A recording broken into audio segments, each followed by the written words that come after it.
Just always remember this quote: money talks, especially in the film industry. If your movie makes a lot of money, you guarantee you that studio's gonna be like, so, sequel?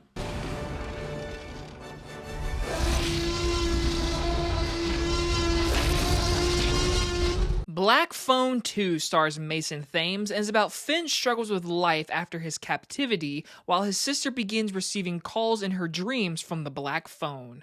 From director Scott Derrickson, the man that brought you the original Black Phone and one of my favorites, Sinister, we're talking the brand new horror film Black Phone 2. I have been very intrigued on this movie ever since they announced it, because I was like, how in the world are we doing a sequel? And then they said Scott Derrickson was coming back, the original cast, and I was like, okay, so obviously they have something to tell us, and then the trailer came out and they said, the grabber is Freddy Krueger. That's pretty cool, that's pretty different, but it's Blumhouse. They've had their misses in the past, very recently if you ask me, but they've also made some really good horror movies. So, I went to this movie just open-minded, it's spooky season, I'm ready for a new horror film. This was good, but if you compare it to the first one, because it's a sequel, I'm allowed to do that, it's not as good. But I am very happy to tell you that if you're a fan of the original, I believe you're gonna like this movie. It doesn't feel like they're just like tearing down, ruining the original with making this movie. This movie is doing their best to feel fulfilled, to like have a reason to be a sequel. But it does not work in some aspects. So let's start with the positives. First things first. Oh my goodness, this is a gorgeous looking movie. Scott Derrickson and the cinematographer of this movie do an absolute amazing job. I love the look of this movie. I'm a person who wants to direct movies one day, so I'm going to geek out a little bit.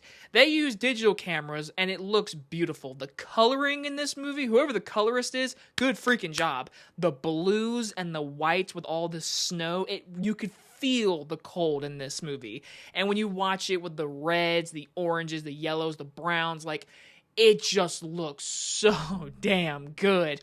And they incorporate Super 8 16mm cameras in this film with all the dream sequences. I love that shit. I love the grunginess. I love the sound design in this movie. This is a very, very well-produced movie. The score, the music, the incorporation of the 80s music is very good in this movie, in my opinion. Honestly, just the overall production, the costuming, I just loved looking at this movie. As a big fan of the horror genre, just seeing this movie, it's like, this is what you get when you have a really good budget for a horror film. You get this with a very talented Scott Derrickson behind the camera and a very good cinematographer. This stuff was just really good to watch. Oh my gosh. Then you have our cast. Mason Thames, who I'm not going to say is our lead in this movie. He was in the first one. He's really good in this movie. I know the first movie was his first role, I believe. He's very good. He slips right back into this character. I know we just saw him in the new How to Train Your Dragon. He truly is playing a different character. He does a fantastic job in this movie. But the scene stealer, 100% the best performance in this movie, is Madeleine McGraw. She is our main character in this movie. This is her story. This is her movie. She is so damn good. I'm telling you, there is a part in this movie, it had me choked up because of her performance. She is that good in this movie. I loved her performance. I really hope this just springboards for her to have major roles in movies. She's so good. Her sister, Violet McGraw, is also very good. She was just in Megan 2. Madeleine here is just like, she was great in the first one. She's so talented. Then, of course, you have Ethan Hawke back as the grabber. He is not in this movie as much as you think he is, because the trailers definitely show off like, hey, the grabber, Freddy Krueger. Yeah, it's a Blumhouse trailer, so you know what they do. They show you way too freaking much. He's not in this movie as much as you think. It's an hour and 54-minute movie. He's probably in it for a total of 25 to 30 minutes in the second half of this movie. So, besides the making of this movie and the performances, I have to say, the story here it feels really stretched out to be a sequel because that first movie is so secluded. It was based off Joe Hill's novel, and now with this movie, I'm pretty sure there's no sequel to the book or whatever. So this is just definitely, hey, first one made money, we want a sequel. And so here we are. I will say I was fully entertained. I enjoyed watching this movie, but leaving the theater, driving home, it felt like an unnecessary sequel because that first movie is a really, really good horror film, okay? It's one of those movies where, like, when I first saw it, I liked it, but the more I've seen it the past couple years, I enjoy it more. I enjoy how secluded it is. And then when they announced the sequel, I was like, I don't see how to make a sequel from this. And so I feel like for what they do in this movie, it's good enough for the sequel. So I won't do any major spoilers, but this movie does deal with more of the family, more of the mom character. I didn't mind that, honestly. I did not mind the mom character having that connection to this movie.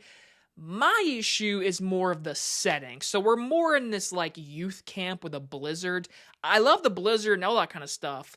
But to me, how they connect this setting to the grabber and the mom character, it just felt like stretch. Like it didn't feel like, I was like, I don't need it to be in this setting. I feel like more of how like the grabber was kidnapping kids in the original movie in this neighborhood, bringing him to his house and being in this basement. It just had a really good, cool, creepy setting. This feels more like we're going bigger by including this lake, all the snow, these cabins. And I mean, the atmosphere is freaking awesome in this movie, especially in the Super 8 scenes, the snow, the grain of it, the bloods, and what would they do? What they show in this movie? Listen, if you know me personally, I'm one of those people. I don't get disturbed by horror movies. And there's stuff in this movie, I'm like, yeah, people are going to be disturbed. Me, I'm just like, this is so well filmed. There is the famous line, fuck them kids. That's all over this movie. Good job, movie. Fuck them kids. This movie kills kids, okay? I'm going to tell you that right now, and it shows it. So if you have any issues with that, just know that before going in. I would like to say that.